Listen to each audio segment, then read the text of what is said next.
प्रशांति जीवन दर्शनम।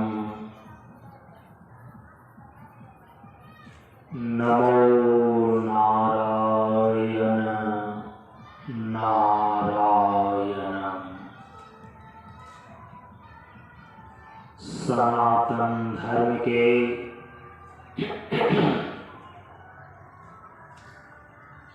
वैदिक परंपरा के अंतर्गत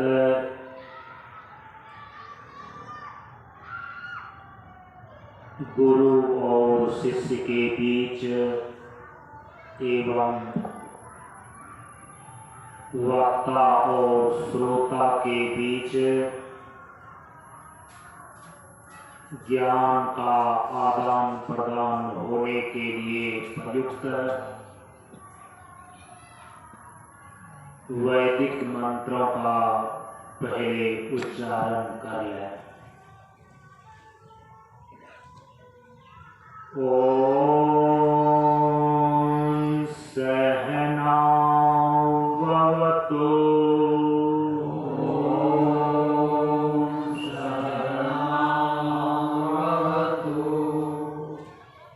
सहनौ भुनक्तु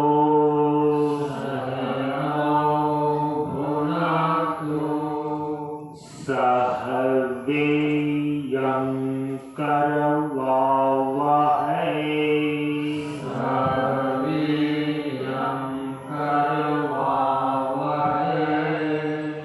तेजस्विनावधीतमस्तु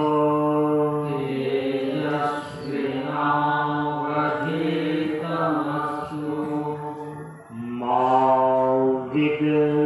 विद्विषावहै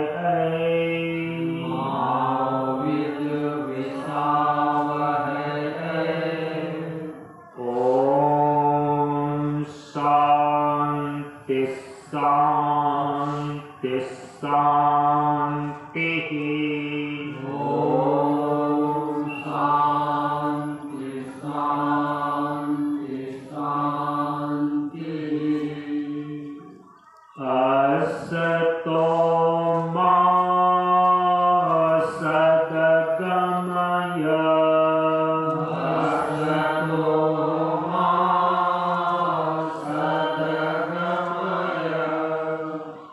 तमसो मा ज्योतिर्गमय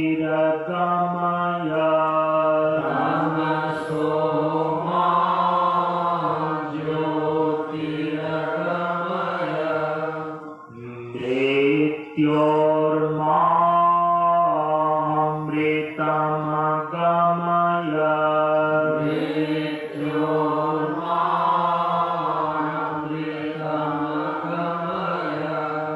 ओम शांति शांति शांति। ओम शांति शांति शांति। सभी लोग थोड़ी देर के लिए मौन एवं शांत रहें।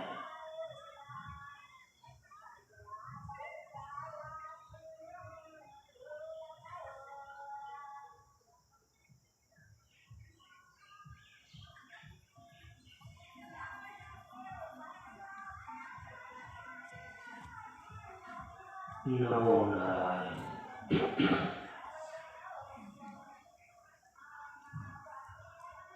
ब्रह्मानंदं परम सुखदं केवलं ज्ञानमूर्तिम्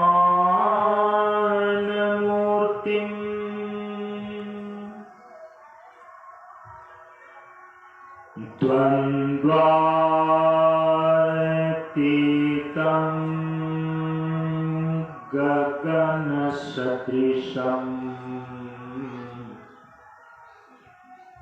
तत्त्वमस्यादिलक्ष्यम्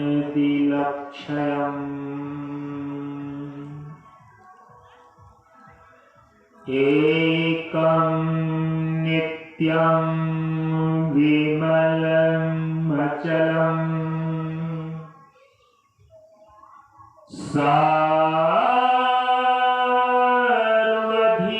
साक्षिभूतम्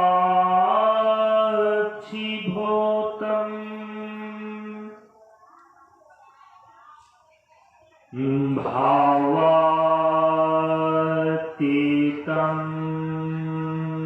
त्रिगुणरहितं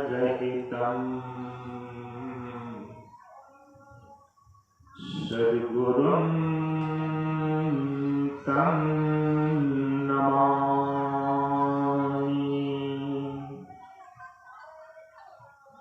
सद्गुरुं तं नमामि।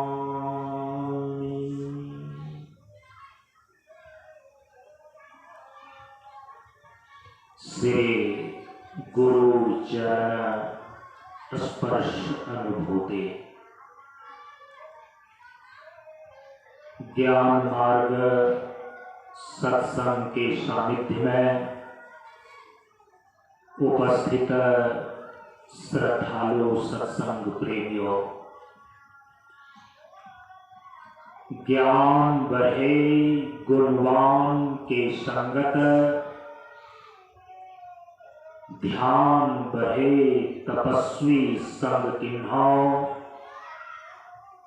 बुद्धि विवेक विचार बढ़े संत सन्यासी सुसज्जन तिन्हाओ।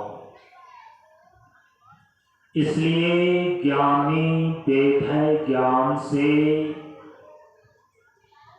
व्याधा वेद है तीर,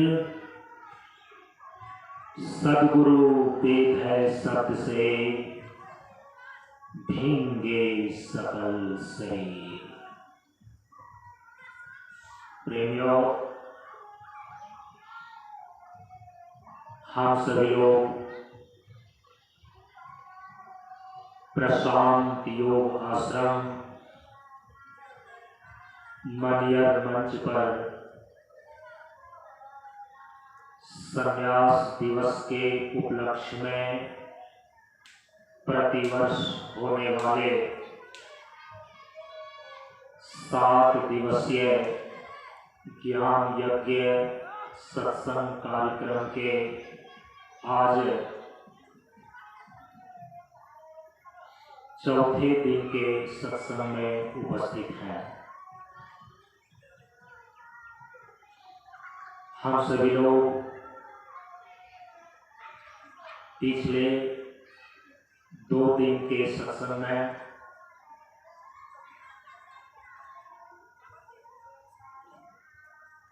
पिछले वर्ष के सत्र में जिस विषय वस्तु पर विचार किया गया उसका संस्मरण किया। पिछले वर्ष के सत्संग सत्र में हम सभी लोगों ने ब्रह्म दर्शन के संबंध में 3 चरणों में विचार किया था। उसका संस्मरण करते हुए हम सभी लोग ब्रह्म दर्शन पर विचार के आगे के क्रम में प्रवेश करते हैं।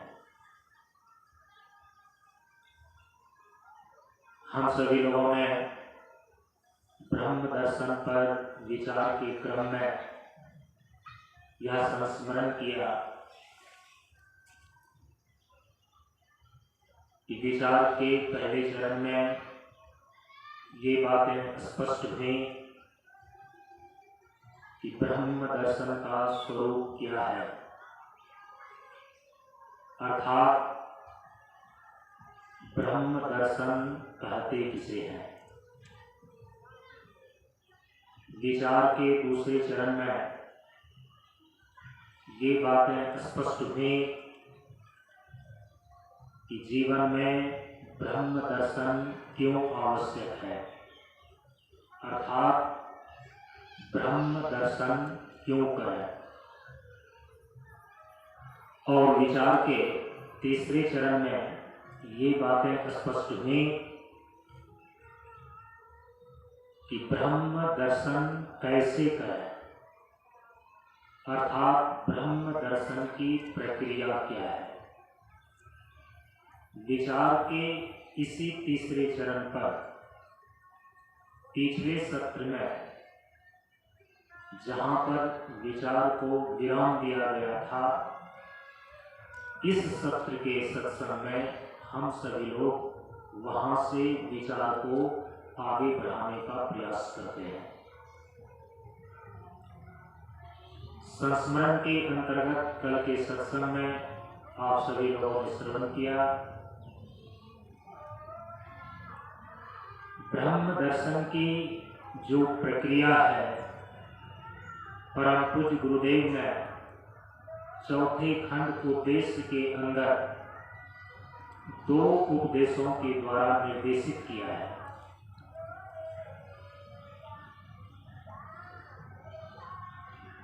दो उपदेशों के द्वारा ब्रह्म दर्शन की जिस 2 प्रक्रिया को परम पूज्य गुरुदेव ने निर्देशित किए हैं,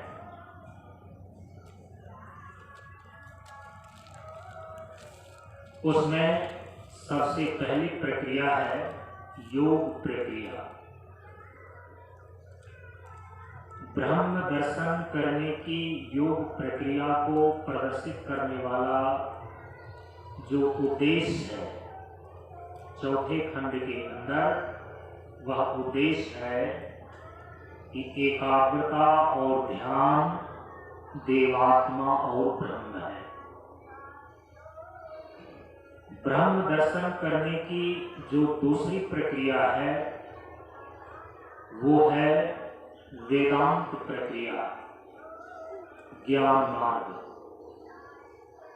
ब्रह्म दर्शन करने की वेदांत प्रक्रिया को प्रदर्शित करने वाला चौथे खंड के अंदर जिस उद्देश्य का निर्देश परम पूज्य गुरुदेव ने किया है, वह उद्देश्य है प्रकृति में पंच तत्वों की विशालता को दर्शाना ही ब्रह्म दर्शन है। भगवान श्री कृष्ण ने भी श्रीमद् भगवद गीता में द्विविधा निष्ठा प्रोक्ता ऐसा कह करके ब्रह्म दर्शन की 2 प्रक्रियाओं का निर्देश किया है। परमात्म तत्व को उपलब्ध करने का, ब्रह्मात्म स्थिति को प्राप्त करने की 2 विधाएं, 2 निष्ठाएं हैं, द्विविधा निष्ठा प्रोक्ता। और उसी 2 विधाओं का, 2 निष्ठाओं का परम पूज्य गुरुदेव ने अपने उपदेश में 2 उपदेशों के द्वारा प्रदर्शित किए हैं। जो ब्रह्म दर्शन करने की पहली प्रक्रिया है योग प्रक्रिया। योग प्रक्रिया के अंतर्गत एकाग्रता और ध्यान के माध्यम से एकाग्रता और ध्यान की पराकाष्ठारूप विवेक ख्याति की स्थिति प्राप्त होती है। विवेक ख्याति के बल पर कोई साधक प्रकृति से विविक्त दृष्टा पुरुष चेतन आत्मा के अपने शुद्ध स्वरूप में अवस्थिति लाभ प्राप्त करता है। योग प्रक्रिया के अंदर ब्रह्म दर्शन की यही स्थिति है। प्रकृति से विविक्त होकर दृष्टा पुरुष चेतन आत्मा का अपने शुद्ध स्वरूप में अवस्थिति लाभ प्राप्त करना ब्रह्म दर्शन है। और कल बता करके आए हैं योग साधना के अंदर जो योग के 8 अंग बतलाए गए हैं, यम, नियम, आसन, प्राणायाम, प्रत्याहार, धारणा, ध्यान और समाधि,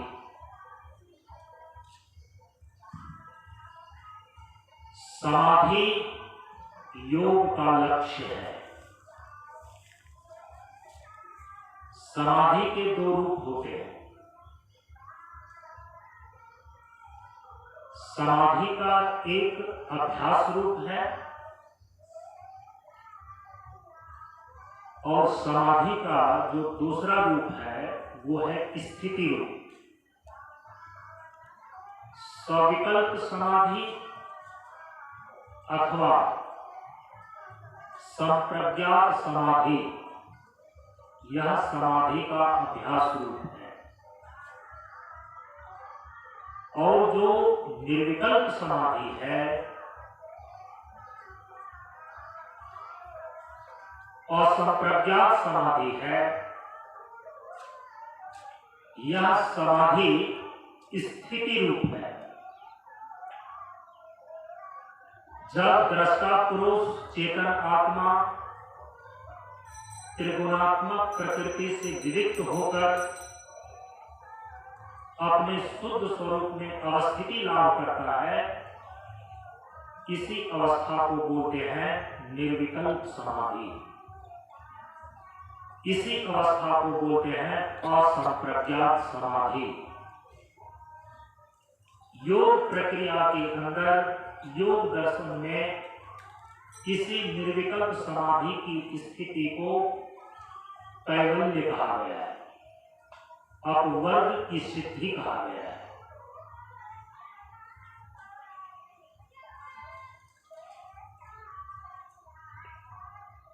योग के इस शिखर पर, योग के इस लक्ष्य तक, निर्विकल्प समाधि तक, जहां जीव 5 कोशों को पार करके अपने शुद्ध स्वरूप में अवस्थित हो जाता है,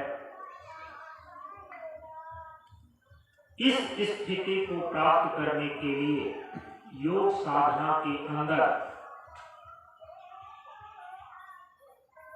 यम, नियम, आसन, प्राणायाम, प्रत्याहार, धारणा, ध्यान और अभ्यास रूप समाधि, ये 8 अंग निश्चित किए गए हैं। कल आप सभी लोगों ने सुना, यम नियम पूर्वक जो साधक योग साधना के 5 अंगों का,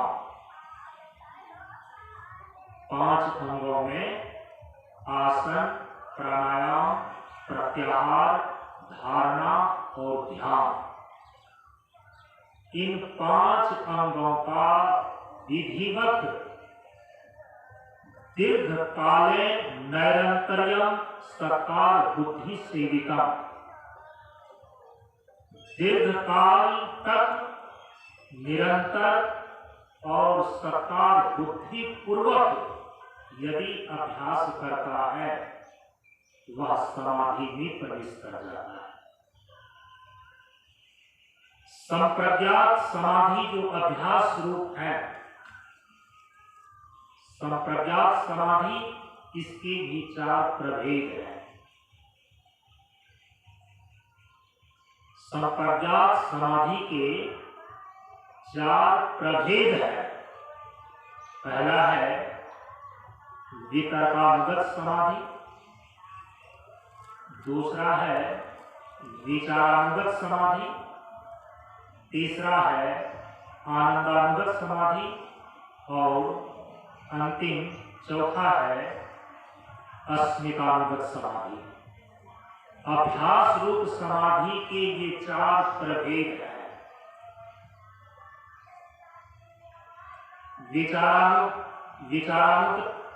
वितर्कानुगत समाधि जो अभ्यास रूप समाधि का पहला प्रभेद है, पहला रूप है,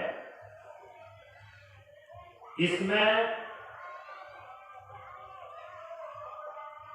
पांचों तत्वों के स्थूल रूप के यथार्थ स्वरूप का साक्षात्कार होता है।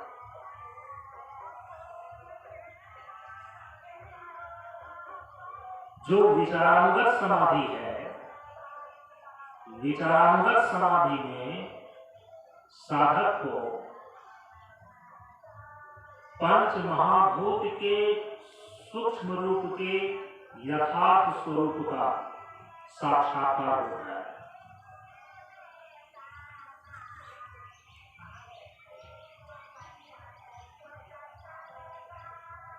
तीसरा, जो आनंदानुगत समाधि है, आनंदानुगत समाधि में साधक को सूक्ष्म पंच महाभूत का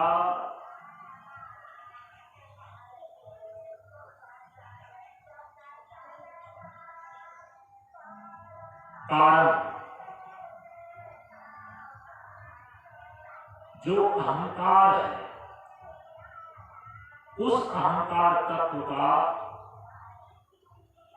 अहम अस्मि वृत्ति के रूप में साक्षात्कार होता है। और चौथा, जो अस्मितानुगत समाधि है, उस अस्मितानुगत समाधि में साधक को अहंकार तत्व का भी कारण, जो महातत्व है, उस महातत्व के यथार्थ स्वरूप का अस्मि वृत्ति के रूप में साक्षात्कार होता है। इस प्रकार से संप्रज्ञात समाधि या कहें कि स्वविकल्प समाधि, जो समाधि का अभ्यास रूप है, उनके ये चार प्रभेद हैं। प्रकृति के पांचों तत्वों में स्थूल रूप पांचों तत्वों का, सूक्ष्म रूप पांचों तत्वों का और कारण रूप पांचों तत्वों का। स्थूल, सूक्ष्म और कारण, जो पांचों तत्वों का स्वरूप है, इसके यथार्थ स्वरूप के साक्षात्कार की स्थिति ही संप्रज्ञात समाधि कहलाती है, स्वविकल्प समाधि कहलाती है। जब कोई साधक अभ्यास रूप समाधि के द्वारा प्रकृति के तत्वों का यथार्थ स्वरूप का साक्षात्कार कर लेता है, तब उसके अंदर योग्यता आती है कि वह विवेक ख्याति के बल पर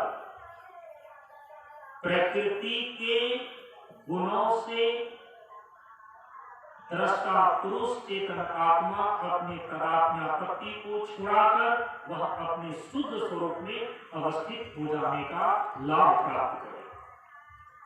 जब विवेक ख्याति के बल पर दृष्टा पुरुष चेतन आत्मा प्रकृति और प्रकृति के गुणों से विविक्त हो जाता है, अपना तदात्म और संयोग छुड़ा लेता है, और जब वह प्रकृति से विविक्त होकर अपने शुद्ध स्वरूप में अवस्थित हो जाता है, उस अवस्थिति का नाम चेतन आत्मा का अपने शुद्ध स्वरूप में अवस्थिति का नाम निर्विकल्प समाधि है। अभ्यास रूप समाधि में भी वही साधक प्रवेश कर सकता है जो साधक यम नियम पूर्वक आसन, प्राणायाम, प्रत्याहार, धारणा और ध्यान, योग साधना के इन 5 अंगों का दीर्घकालीन निरंतर सत्कार बुद्धि सेविका योग सूत्र कहता है। योग साधना के इन 5 अंगों का जो साधक दीर्घकाल तक निरंतर सत्कार बुद्धि पूर्वक अभ्यास करता है, वह अभ्यास रूप समाधि में प्रवेश कर जाता है। और जो अभ्यास रूप समाधि अर्थात संप्रज्ञात समाधि है, स्वविकल्प समाधि है, जो इसको साध लेता है उसी के अंदर यह क्षमता आती है।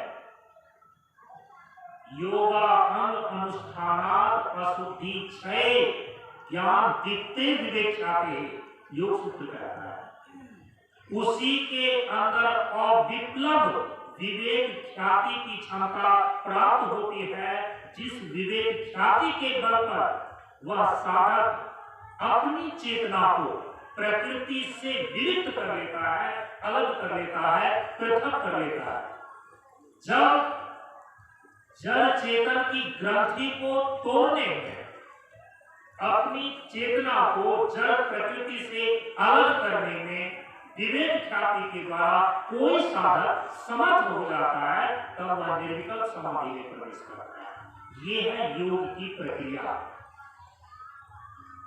ब्रह्मात्म स्थिति को प्राप्त करने की है ये योग विधा, और इसी विधा को सूचित करते हैं, निर्देशित करते हैं परम पूज्य गुरुदेव की एकाग्रता और ध्यान, देवात्मा और ब्रह्म।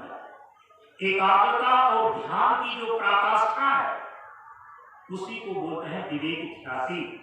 और विवेक ख्याति वह क्षमता है जिसके द्वारा कोई साधक अपनी चेतना को जड़ प्रकृति से अलग करके शुद्ध स्वरूप में अवस्थिति लाभ करता है।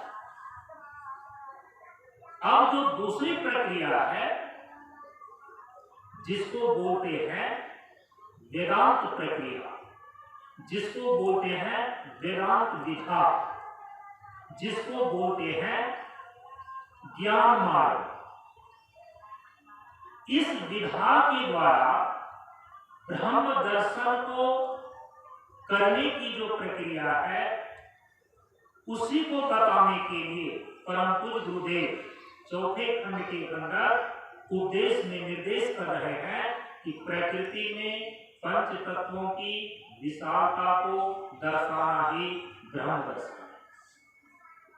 प्रकृति में पंच तत्वों की विशालता को दर्शाने में जो साधक, जो मुमुक्षु सफल हो जाता है, समर्थ हो जाता है, परम पूज्य गुरुदेव कहते हैं कि उसका एक ही परिणाम है ब्रह्म दर्शन।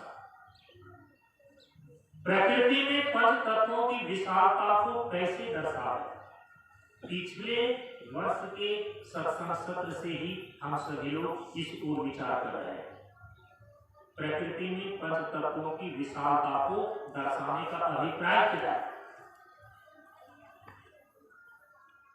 प्रकृति में पंच तत्वों की विशालता को दर्शाने का अभिप्राय है कि प्रकृति में पंच तत्वों की सत्ता, महत्ता और उपयोगिता को सिद्ध करना। ध्यान दीजिए, विशालता को दर्शाना ही ब्रह्म दर्शन है। विशालता को आप कैसे दर्शाएंगे? दर्शाने की प्रक्रिया क्या है? प्रकृति में पंच तत्वों की विशालता नैसर्गिक रूप से सिद्ध है।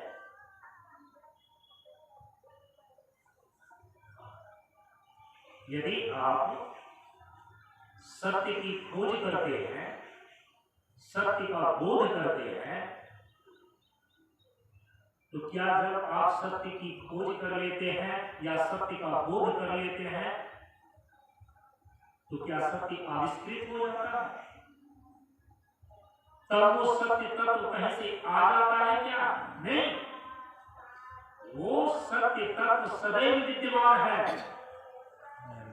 उसका बोध नहीं है, उसकी उपलब्धि नहीं है, विद्यमान का तो सदैव है। तो प्रकृति में पंच तत्वों की विशालता तो सिद्ध ही है नैसर्गिक रूप से, लेकिन परमात्मा ने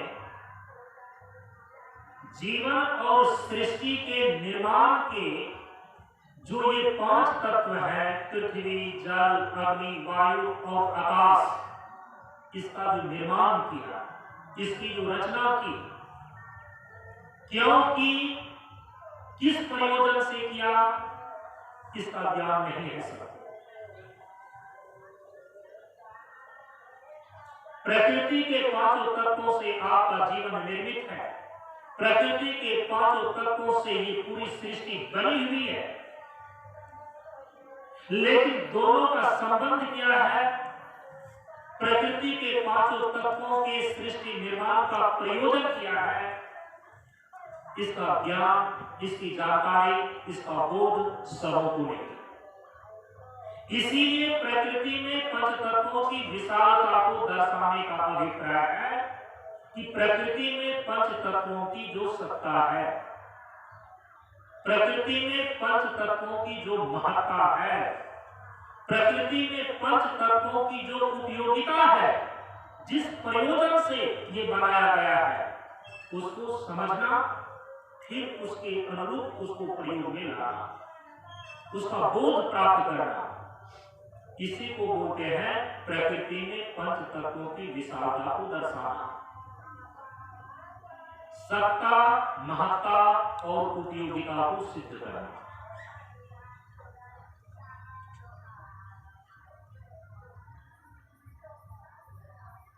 और यदि ऐसा करने में कोई साधक सफल होता है, ऐसा करने में कोई साधक समर्थ होता है, परम पूज्य गुरुदेव उपदेश में कहते हैं कि उसका एक ही परिणाम निकल करके आएगा, ब्रह्म दर्शन। यह उपदेश स्पष्ट कर देता है। इस उपदेश के द्वारा ये बातें बिल्कुल स्पष्ट हो जाती हैं कि प्रकृति में पंच तत्वों की सत्ता, महत्ता और उपयोगिता एकमात्र ब्रह्म दर्शन की है। उसकी सत्ता, उसकी महत्ता और उसकी उपयोगिता एकमात्र ब्रह्म दर्शन के लिए है। यह जानना पड़ता है, यह समझना पड़ता है और यह सीखना पड़ता है कि प्रकृति में पंच तत्वों की जो सत्ता है वह किस रूप में है, प्रकृति में पंच तत्वों की जो महत्ता है वह किस रूप में है, प्रकृति में पंच तत्वों की उपयोगिता जो ब्रह्म दर्शन के लिए है वह कैसे है। इस विज्ञान को जानना, इस विज्ञान को समझना, जानने और समझने का फिर उसके अनुरूप जब आप साधना करते हैं विज्ञान को प्राप्त करके, तो फिर उसका परिणाम निकल करके आता है ब्रह्म दर्शन। एक शब्द में अब आप कह सकते हैं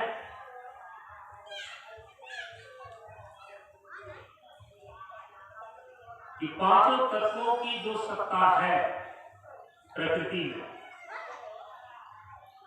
पृथ्वी, जल, अग्नि, वायु और आकाश की, पिछले 2 दिन पहले हम सभी लोग चर्चा करके आए। क्योंकि पिछले वर्ष के सत्र में इस पर पूरी चर्चा हो चुकी है, केवल संस्मरण के लिए 2 दिन पहले जो बातें की गई, ये बात सामने आई कि प्रकृति में जो पंच तत्व है, यदि तत्व विभाग के दृष्टिकोण से देखें तो प्रकृति में पंच तत्व का पहला रूप है स्थूल रूप। देखिए इसकी सत्ता किस रूप में है, प्रकृति में पंच तत्वों की सत्ता किस रूप में है, स्थूल रूप में पहला, सूक्ष्म रूप में दूसरा, कारण रूप में तीसरा, मौलिक स्वरूप में चौथा। ये है तत्व का विभाग। पांचों तत्वों का स्थूल रूप इसकी सत्ता है, पांचों तत्वों का सूक्ष्म रूप इस सत्ता है, इसकी सत्ता है, पांचों तत्वों का कारण रूप इसकी सत्ता है और पांचों तत्वों का मौलिक स्वरूप इसकी सत्ता है। सत्ता का मतलब ही होता है अस्तित्व। प्रकृति में पांचों तत्वों का अस्तित्व किस रूप में है, इसको जानना और समझना। तो पांचों तत्वों का जो स्थूल रूप है वो स्थूल पंच महाभूत रूप में है। जो दृष्टि गोचर हो रहे हैं, पृथ्वी, पानी, प्रकाश, पवन और आकाश, ये स्थूल पंच महाभूत हैं। पंच विषय के रूप में वो ग्रहण हो रहे हैं, रूप बनकर, रस बनकर, ग्रहण बनकर, रूप, रस, गंध बनकर, स्पर्श बनकर और शब्द बनकर। पृथ्वी से संबंधित जो विषय है वो है गंध, जल से संबंधित जो विषय है वो है रस, अग्नि तत्व से संबंधित ये स्थूल अग्नि, स्थूल पंच महाभूत में जो स्थूल अग्नि है, उस स्थूल अग्नि से संबंधित जो विषय है वो है रूप विषय। वायु से संबंधित जो विषय है वो है स्पर्श विषय, और आकाश से संबंधित जो विषय है वो है शब्द विषय। स्थूल पंच महाभूत को पंच विषय के रूप में हम अपने जीवन में व्यवहार में लाते हैं, ग्रहण करते हैं, और उसके लिए 5 ज्ञानेंद्रियां इस शरीर में दी गई है, जो कि पांचों तत्वों के सूक्ष्म रूप से बने हैं। इसीलिए जो स्थूल विषय है, स्थूल पंच महाभूत के तारतम्य संघात रूप, उसको ये ग्रहण कर पाती है। 5 ज्ञानेंद्रियों में श्रोत्र, त्वक, चक्षु, रसना और घ्राण, 5 ज्ञानेंद्रियां इति, ये 5 ज्ञानेंद्रियां। श्रोत्र को ही सामान्य भाषा में कान बोलते हैं, त्वक इंद्रिय को ही सामान्य भाषा में त्वचा बोलते हैं, चक्षु इंद्रिय को ही सामान्य भाषा में आंख बोलते हैं, रसना इंद्रिय को ही सामान्य भाषा में जीवा बोलते हैं, और घ्राण इंद्रिय को ही सामान्य भाषा में नासिका बोलते हैं। रूप विषय का ग्रहण होता है नेत्र इंद्रिय के द्वारा, रस विषय का ग्रहण होता है जीवा इंद्रिय के द्वारा, गंध विषय का ग्रहण होता है नासिका के द्वारा, स्पर्श विषय का ग्रहण होता है त्वचा के द्वारा, और शब्द विषय का ग्रहण होता है कर्म इंद्रिय के द्वारा। इस प्रकार से स्थूल पंच महाभूत जो दृष्टि गोचर है, प्रत्यक्ष है, दिखाई दे रहे हैं, पंच तत्वों का यह स्थूल रूप है। और ये पंच विषय के रूप में गृहीत होते हैं, हमारे जीवन में इसके साथ व्यवहार होता है। प्रकृति में पंच तत्वों की सत्ता सबसे पहले इस रूप में है। इसके बाद पंच तत्वों का जो सूक्ष्म रूप है, पंच तत्वों का सूक्ष्म रूप पंच तन्मात्रा के रूप में, पंच तत्वों का सूक्ष्म रूप की सत्ता पंच तन्मात्रा के रूप में है इस प्रकृति में। पंच तन्मात्रा को दूसरे शब्दों में सूक्ष्म पंच महाभूत बोलते हैं। सूक्ष्म पंच महाभूत या है अपंचीकृत पंच महाभूत। पंच तन्मात्रा में जो पृथ्वी का सूक्ष्म रूप है, पृथ्वी के सूक्ष्म रूप को गंध तन्मात्रा बोलते हैं। जो जल है, जल के सूक्ष्म रूप को रस तन्मात्रा बोलते हैं। तीसरा तत्व जो अग्नि है, अग्नि के सूक्ष्म रूप को रूप तन्मात्रा बोलते हैं। चौथा तत्व जो वायु है, वायु के सूक्ष्म रूप को स्पर्श तन्मात्रा बोलते हैं। और पांचवा तत्व जो आकाश है, आकाश के सूक्ष्म रूप को शब्द तन्मात्रा बोलते हैं। तन्मात्रा और विषय दोनों एक नहीं है, दोनों दो है। तन्मात्रा पांचों तत्वों का सूक्ष्म रूप है, जबकि पंच विषय स्थूल पंच महाभूत का तारतम्य संघात है। यही अंतर है दो।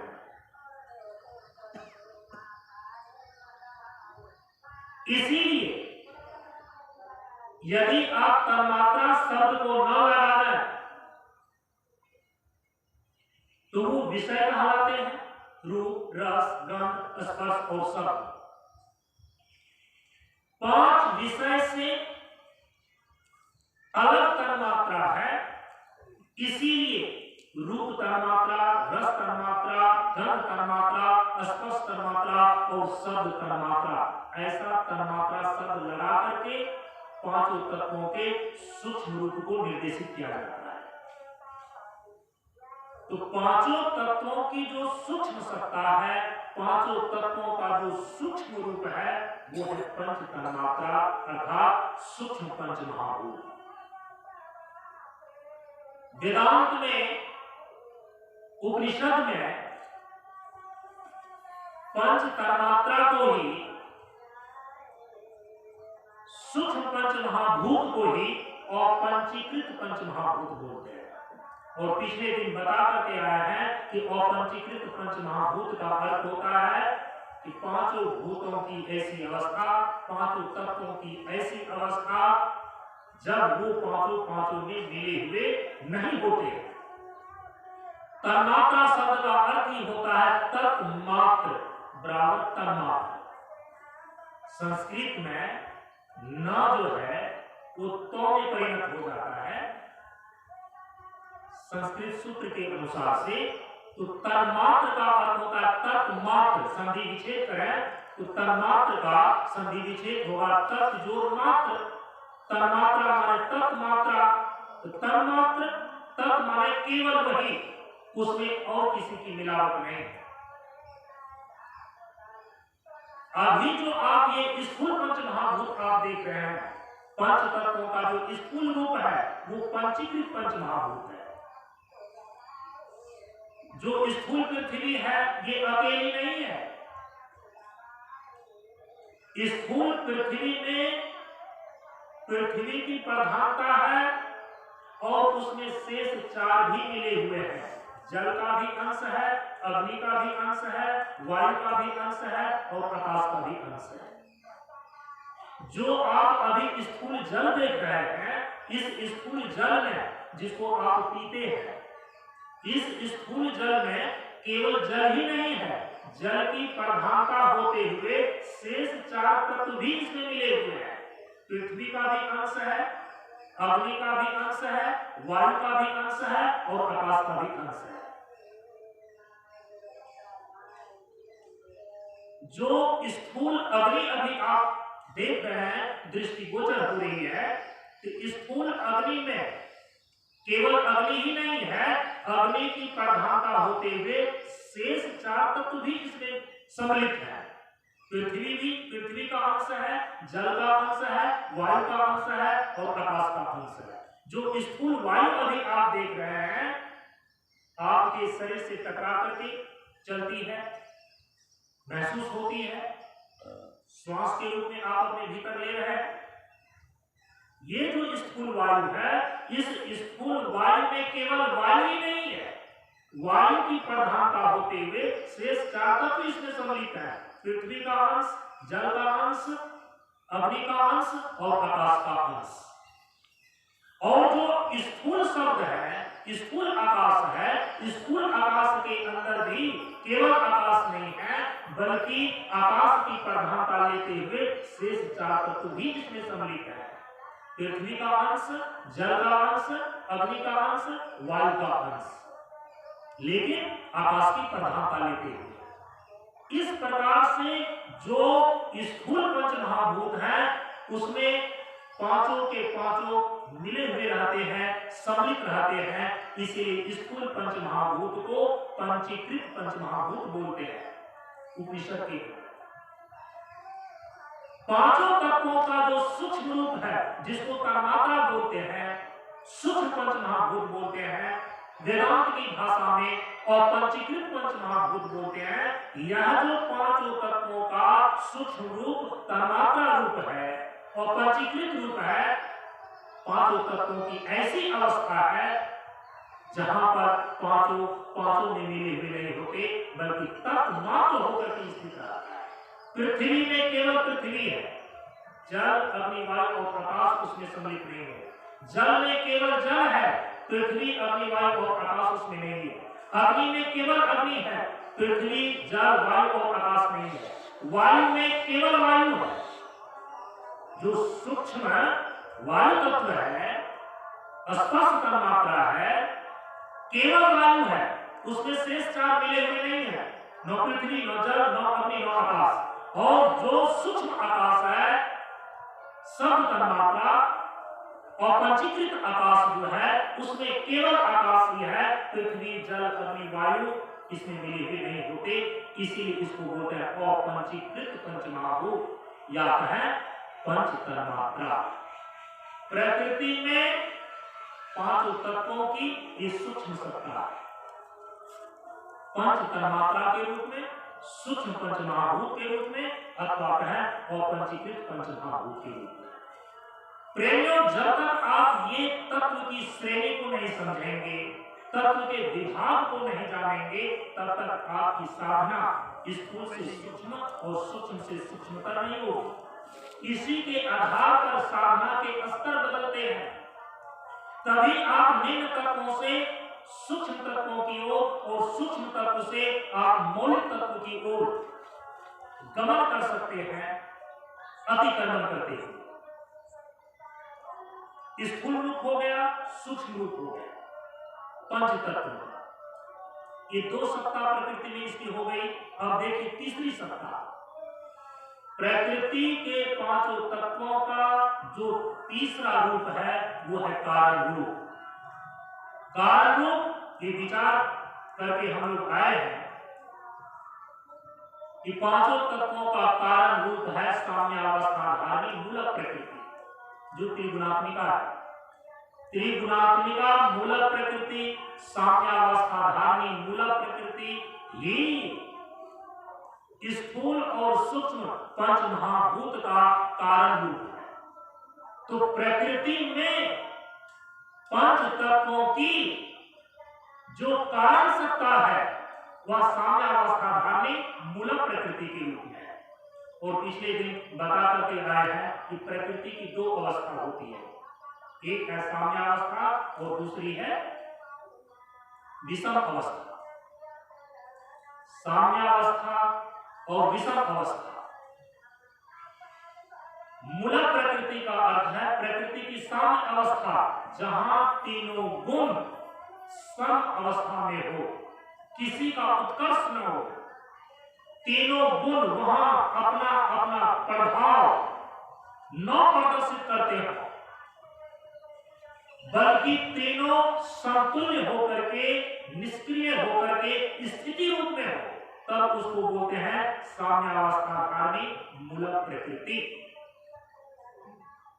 पांचों तत्वों की जो कारण अवस्था है, पांचों तत्वों का जो कारण सत्ता है, कारण रूप है, वो साम्यावस्थाधारी मूलक प्रकृति है। इसके बाद पांचों तत्वों का कारण से परे, यहां पर एक बात है और ध्यान में ले लें, जब कारण बोलते हैं तो दार्शनिक धरातल पर कारण के साथ एक शब्द प्रयोग किया जाता है, कार्य। साम्यावस्थाधारी मूलक प्रकृति एक कारण रूप है। सूक्ष्म पंच महाभूत और स्थूल पंच महाभूत ये कार्य रूप है। पांचों तत्वों में जो स्थूल पंच महाभूत है ये स्थूल कार्य कहलाते हैं।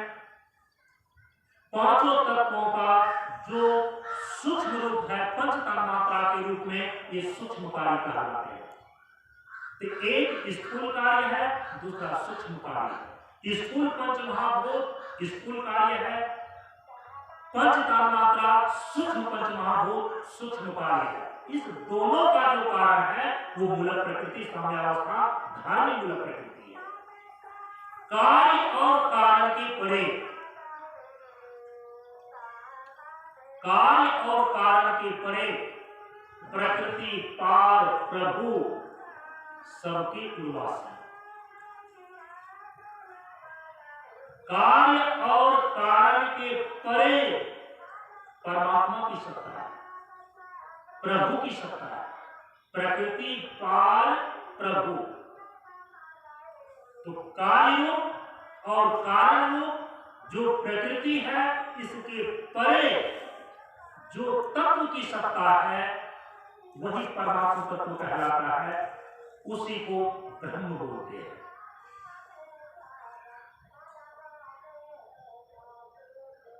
चतुर्थम,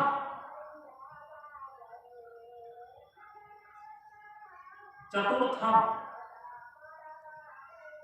चौथी अवस्था। पांचों तत्वों से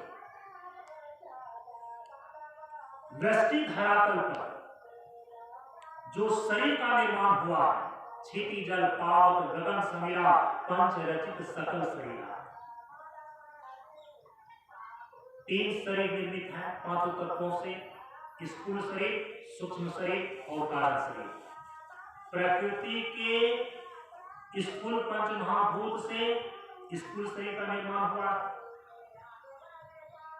प्रकृति के सूक्ष्म पंच महाभूत से सूक्ष्म शरीर का निर्माण हुआ है, प्रकृति के पांचों तत्वों के कारण रूप से कारण शरीर का निर्माण हुआ। स्थूल शरीर, सूक्ष्म शरीर, कारण शरीर, और उधर स्थूल पंच महाभूत, सूक्ष्म पंच महाभूत और फिर साम्यावस्था धारण मूलक प्रकृति। चतुर्थम किम, समष्टि धरातल पर स्थूल कार्य, सूक्ष्म कार्य और कारण, इसके परे चौथा कौन? वृष्टि धरातल पर स्थूल शरीर, सूक्ष्म शरीर और कारण शरीर, इस तीनों के पार कौन? चतुर्था किम, प्रश्न किया है, वो चौथा कौन है? गोस्वामी जी ने इशारा किया कि प्रकृति पार प्रभु। गोस्वामी जी कहते हैं कि कार्य और कारण के प्रभित, कार्य और कारण के परे, कार्य और कारण के पार जिसकी सत्ता है, हम उसको परमात्मा बोलते हैं, उसको प्रभु बोलते हैं। दर्शन शास्त्र क्या कहता है? दर्शन शास्त्र ये कहता है, और ध्यान रखना चाहिए कि दर्शन शास्त्र कहते किसको है? कई बार बता करके आया, शास्त्र कई प्रकार के होते हैं, अर्थशास्त्र होते हैं, काम शास्त्र होते हैं, राजनीति शास्त्र होते हैं, धर्म शास्त्र होते हैं, अध्यात्म शास्त्र होते हैं। उसमें दर्शन शास्त्र किसको बोलते हैं? जिसमें दर्शन कराने की क्षमता हो, उसको बोलते हैं दर्शन शास्त्र। किसका दर्शन? तत्व का दर्शन, जीवन दर्शन, आत्म दर्शन, ब्रह्म दर्शन। ये बातें जहां पर लिखी हुई होती हैं, अध्यात्म शास्त्र के उस हिस्से को दर्शन शास्त्र बोलते हैं। आजकल इसकी पढ़ाई यूनिवर्सिटी में फिलॉसफी के रूप में होती है, लेकिन ध्यान रखिए, यूनिवर्सिटी में, कॉलेज में जो आपको फिलॉसफी पढ़ाए जाते हैं, उसका नाम भी दर्शन शास्त्र ही है, लेकिन वहां की पढ़ाई में और अध्यात्म शास्त्र में जो दर्शन शास्त्र है, उसके अवबोध में धरती आसमान का फर्क है। श्रोत्रिय ब्रह्मनिष्ठ सदगुरु के सानिध्य में जब आप ब्रह्म, आत्मा, जीव और ईश्वर के यथार्थ स्वरूप का श्रवण करते हैं, मनन करते हैं, निधिध्यासन करते हैं, तब इतना मिलाकर के कहलाता है दर्शन शास्त्र। दर्शन शास्त्र परम पूज्य गुरुदेव ने अपने प्रवचन में कहा है कि सभी प्रकार के ज्ञानों का केंद्र वेद है। दुनिया में जितने भी प्रकार के ज्ञान हैं, ज्ञान की जो शाखा और प्रशाखा है, चाहे भौतिक ज्ञान हो, चाहे योग ज्ञान हो, चाहे अध्यात्म ज्ञान हो, जितने भी प्रकार के ज्ञान हैं, ज्ञान की सभी प्रकार की शाखाओं का केंद्र वेद है। और वेद में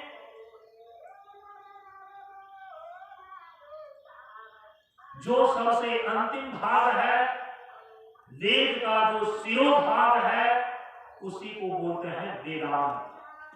वेदानाम अंतः इति वेदांतः।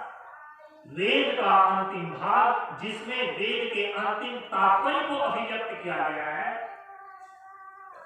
उसी को ज्ञान कांड और ज्ञान मार्ग भी बोलते हैं। उपनिषद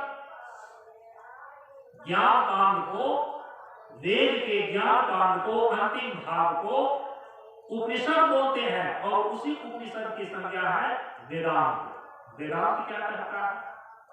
दर्शन शास्त्र क्या कहता है? चतुर्थम की वो चौथा कौन है? क्योंकि ये तो प्रकृति की सीमा हो गई।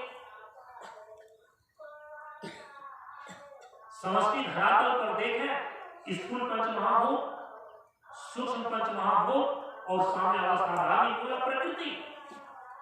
ये तो प्रकृति की सीमा हो गई, ये तो प्रकृति का क्षेत्र हो गया। इस तीनों के परे चतुर्थम किम, चौथा किसकी सत्ता है? वो चौथा कौन है? व्यष्टि धरातल पर देखा तो स्थूल शरीर, सूक्ष्म शरीर और कारण शरीर, इस तीनों शरीर से पार चतुर्थम किम, वो चौथा कौन है? उपनिषद कहता है, ध्यान दीजिए,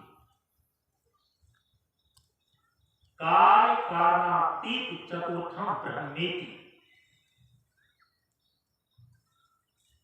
ब्रह्मोपनिषद में ये बातें स्पष्ट कर दी गई कि प्रकृति के जो ये दो रूप हैं, कार्य और कारण, कार्य के भी दो रूप, स्थूल कार्य और सूक्ष्म कार्य। तो स्थूल कार्य, सूक्ष्म कार्य और तीसरा साम्यावस्थाधारी मूल प्रकृति कारण रूप, ये तीन हो गए। इस तीन के पार चतुर्थम के, एक प्रकृति की सत्ता के परे जो चौथी सत्ता है, वो चौथी सत्ता कौन है? कहा कि कार्य कारणातीत चतुर्थम ब्रह्मेति। ब्रह्म इति, ब्रह्म की सत्ता है। इसीलिए परम पूज्य गुरुदेव ने चौथे खंड के उपदेश में प्रकृति की सत्ता को और ब्रह्म की सत्ता को स्पष्ट कर दिया कि व्यंजन और स्वर, संख्या और समय क्रमशः प्रकृति और ब्रह्म है। यदि दोनों एक होता, दोनों की सत्ता एक होती, तो फिर व्यंजन और स्वर, संख्या और समय, इसका उदाहरण देकर प्रकृति और ब्रह्म, क्रमशः प्रकृति और ब्रह्म है, इस प्रकार का निर्देश नहीं दिया जाता। व्यंजन और स्वर की भांति क्रमशः प्रकृति और ब्रह्म की सत्ता है। प्रकृति पार चतुर्थम किम, उपनिषद कहता है कि प्रकृति पार, प्रकृति कार्य रूप में और कारण रूप में, तो कार्य कारणातीत चतुर्थम ब्रह्मेति। प्रकृति पार तो ब्रह्म की सत्ता है। समष्टि धरातल, व्यष्टि धरातल पर स्थूल शरीर, सूक्ष्म शरीर और कारण शरीर, इन तीनों शरीरों के पार चतुर्थम किम।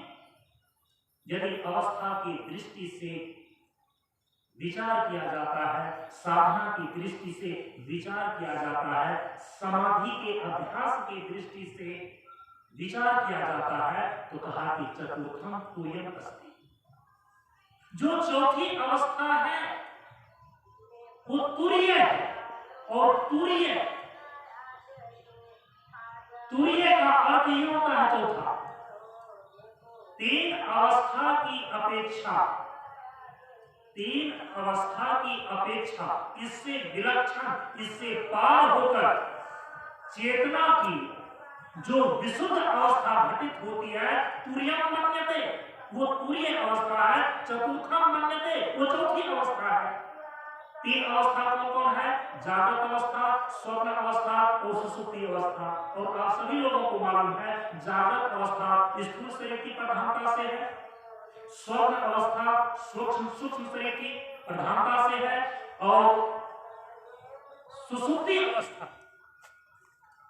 सुषुप्ति अवस्था कारण शरीर की प्रधानता से है। इस प्रकार से तीनों शरीर के परे चतुर्थम किम, यदि सत्ता के दृष्टिकोण से कहें तो कहा कि चतुर्थम आत्मा मन्यते।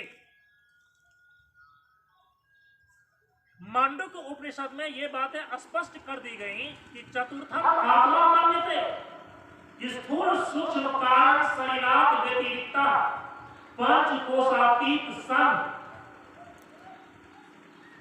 स्थूल सूक्ष्म कारण शरीर से पृथक और पांच कोशों से परे,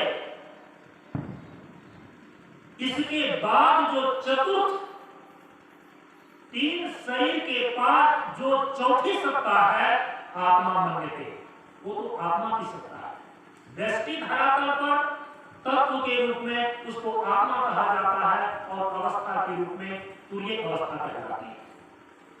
समष्टि धरातल पर स्थूल सूक्ष्म और कारण, स्थूल पंचमहाभूत, सूक्ष्म पंचमहाभूत और साम्य अवस्था धारी मूला प्रकृति कारण रूपा, इस तीनों के परे जो चौथा है तो कार्य कारणातीत चतुर्थम ब्रह्मेति, वो तो ब्रह्म की सत्ता है। तो ब्रह्म और आत्मा व्यष्टि धरातल पर जिस विशुद्ध तत्व को जो तीनों शरीर से परे है आत्मा बोलते हैं, समष्टि धरातल पर प्रकृति के तीनों गुणों से परे जो निर्गुण तत्व है उसको ब्रह्म बोलते हैं। इसीलिए अयम आत्मा ब्रह्म, यह आत्मा ही ब्रह्म है। जो विशुद्ध चैतन्य है, निर्गुण निराकार तत्व है, जो तीनों शरीर से परे प्रत्यक्ष आत्मा के रूप में है, उसको आत्मा बोलते हैं। और समष्टि धरातल पर तीनों गुणों के परे, प्रकृति के परे जो निर्गुण निराकार की सत्ता है उसको ब्रह्म बोलते हैं।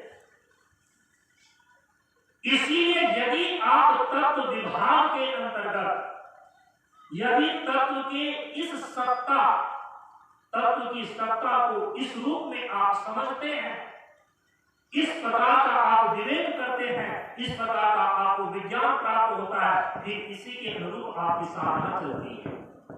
इसको बोलते हैं प्रकृति में पंच तत्वों की सत्ता को समझना, प्रकृति में पंच तत्वों की सत्ता को अपने भीतर जानना। फिर इसकी महत्ता को कई रूप में है, लेकिन मैं थोड़ा सा आपको परम पूज्य गुरुदेव पंच तत्वों पर प्रवचन के दरमियान में जो इसकी महत्ता को दर्शाते थे, मैं उसको थोड़ा एक कोटेशन के द्वारा प्रदर्शित करता हूं। आप लोगों ने सुना है पृथ्वी तत्व की महत्ता, जल तत्व की महत्ता, अग्नि तत्व की महत्ता, वायु तत्व की महत्ता, आकाश तत्व की महत्ता। व्यवहारिक दृष्टिकोण से ही यदि देखें, क्योंकि जब तक व्यवहार सिद्ध नहीं होता तब तक परमार्थ सिद्ध नहीं होता। व्यवहार की शुद्धि से परमार्थ की शुद्धि होती है। व्यवहारिक धरातल पर ही यदि विचार करके देखें तो पांचों तत्वों की महत्ता इस रूप में सिद्ध होती है। पृथ्वी तत्व की महत्ता, पृथ्वी तत्व का बना ये पुतला हार मांस और चाम है, जब तक है ये जीवन कहलाता सुमिरन करता रहेगा। पांचों तत्वों में पृथ्वी तत्व की प्रधानता से यह स्थूल शरीर निर्मित है। पृथ्वी तत्व का बना ये पुतला हार मांस और चाम है, जब तक है ये जीवन कहलाता, जब तक यह स्थूल शरीर बना है, जब तक स्थूल शरीर बरकरार है, तब तक तक जीवन कहलाता, सुमिरन करता हरिनाम है। परम पूज्य गुरुदेव इसकी महत्ता को दर्शाते हैं और कहते हैं, धरती कहती धैर्य न छोड़ो, सिर पर कितना ही हो भार, न कहता है इतना फैलो, ढकलो तू सारा संसार। धरती कहती धैर्य न छोड़ो, सिर पर कितना ही हो भार, न कहता है इतना फैलो, ढकलो तू सारा संसार। यह है पृथ्वी तत्व, धरती की महत्ता।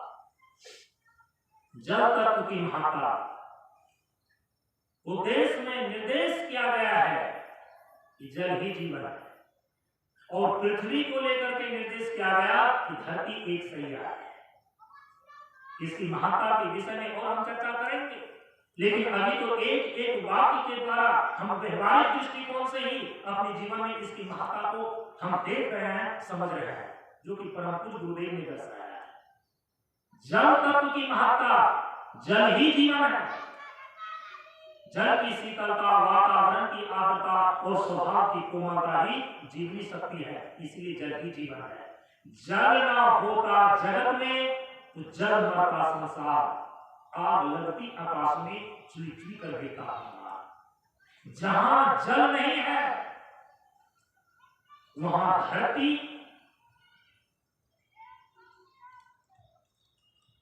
जल के ऊपर अग्नि अर्थात वायु इतने उष्ण हो जाते हैं, इतने वो तप्त हो जाते हैं, वहां जीवन संभव नहीं हो पाता। इसीलिए आप सभी लोग इस बात को जानते हैं कि जीव कोश का विकास, जीव तत्व का विकास जल के अंदर होता है। इसलिए जल ना होता जगत में तो जल मरता संसार, आग लगती आकाश में चुई चुई कर देता अंगार। तीसरा, अग्नि तत्व का महत्व। अग्नि तत्व की महत्ता को अपने जीवन में देखिए।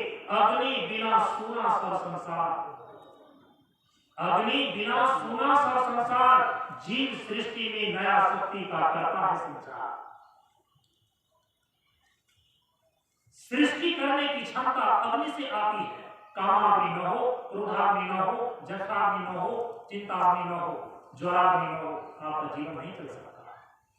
इसीलिए अग्नि बिना सूना सब संसार, जीव सृष्टि में नया शक्ति का करता जो संचार, ये अग्नि तत्व का महत्व है, ये अग्नि तत्व की महत्ता है। वायु तत्व की महत्ता, वायु जिंदगी क्या है, श्वास का घर है। श्वास क्या है, चलती हवा है। जब तक चलती श्वास है तब तक प्राण की आस है, जीवन में जिंदा है, इतना सबको विश्वास है। ये है वायु तत्व की महत्ता व्यवहारिक दृष्टिकोण से। हम आएंगे पारमार्थिक दृष्टिकोण से इसका महत्व क्या है। आपके जीवन के व्यवहार में ही इसका इतना महत्व है कि 5 मिनट भी बिना हवा के आप जीवित नहीं रह सकते। जब तक चलती श्वास है तब तक प्राण की आस है, जीवन में जिंदा है, इतना सबको विश्वास है। 5वां तत्व है आकाश। आकाश तत्व की महत्ता को परम पूज्य गुरुदेव ने दर्शाया। रैन समानी भानु में, रैन समानी भानु में, भानु आकाशे मां, आकाश समानी शब्द में शब्द को एक चुना। रैन समानी भानु में, रैन का अर्थ होता है रात्रि। रात्रि समा जाती है, विलीन हो जाती है भानु में, भानु का अर्थ होता है सूर्य। रैन समानी भानु में, भानु आकाशे मां, दुनिया के अंधकार को जो भानु अर्थात सूर्य मिटा देता है, वह सूर्य भी एक पिंड के रूप में, छोटा सा पिंड के रूप में अनंत आकाश में दिखाई देता है। रैन समानी भानु में, भानु आकाशे मां, दुनिया के विस्तृत अंधकार को मिटाने वाला, दुनिया के गहन अंधकार को दूर करने वाला सूर्य, और उस सूर्य को भी समाने वाला ये आकाश, एक पिंड के रूप में, एक छोटा सा पिंड के रूप में आकाश के अंदर सूर्य दिखाई देता है। तो रैन समानी भानु में, भानु आकाशे मां, आकाश समानी शब्द में, ये आकाश भी सिमट जाता है, समा जाता है, उसके अंदर आ जाता है। किसके अंदर? आकाश की तन्मात्रा शब्द के अंदर। आकाश की तन्मात्रा है शब्द, आकाश समानी शब्द में, शब्द परे कछुना। कोई भी ऐसी सत्ता नहीं है जिसको शब्द से संबोधित न किया जा सके। क्या ब्रह्म के परे भी कोई सत्ता है? लेकिन उस ब्रह्म को भी हम शब्द के माध्यम से उपलक्षित करते हैं या नहीं? और आप सभी पढ़े लिखे लोग जानते हैं शब्द में 3 प्रकार की शक्ति होती है। अभिधा शक्ति, व्यंजना शक्ति और लक्षणा शक्ति। ये व्याकरण का विषय है, 10वीं क्लास में भी पढ़ाई जाती है। शब्द के अंतर्निहित शब्द में 3 प्रकार की शक्तियां होती है जो कि बोध कराती है। एक अभिधा शक्ति होती है, एक अभिव्यंजना शक्ति होती है और तीसरी लक्षणा शक्ति होती है। वे वस्तु, वे तत्व जहां पर सीधे शब्द की साक्षात गति नहीं होती, लेकिन शब्द अपनी लक्षणावृत्ति के द्वारा उसको उपलक्षित कर लेती है। उपनिषद कहता है कि मन की भी गति ब्रह्म तक नहीं है, इंद्रियों की गति ब्रह्म तक नहीं है। प्रकृति के अंदर आकाश, आकाश की तन्मात्रा शब्द और ब्रह्म की सत्ता तो प्रकृति के परे है, तो फिर आकाश की तन्मात्रा शब्द भी ब्रह्म तक कैसे जा सकता है? तो फिर ब्रह्म का बोध कैसे होगा? इसका समाधान निकाला है कि शब्द की साक्षात गति परम तत्व ब्रह्म तक नहीं है, किंतु शब्द में जो लक्षणा शक्ति होती है, शब्द में जो लक्षणा वृत्ति होती है, उस लक्षणा वृत्ति के द्वारा जहां तक शब्द की साक्षात गति नहीं हो सकती है, ऐसे ब्रह्म तत्व को भी उपलक्षित कर लिए जाते हैं, संबोधित कर लिए जाते हैं। इसी तथ्य को परम पूज्य गुरुदेव यहाँ पर है शब्द परे कछुना। शब्द की जहां तक साक्षात गति नहीं है, तो शब्द अपनी लक्षणावृत्ति से उसको उपलक्षित कर लेता है ब्रह्म तत्व तक को। इस प्रकार से प्रेमियों, व्यवहारिक जीवन में ही 5 तत्व की जब इतनी महत्ता है, तो पारमार्थिक दृष्टिकोण से 5 तत्वों का जो मौलिक स्वरूप है वह ब्रह्म ही है।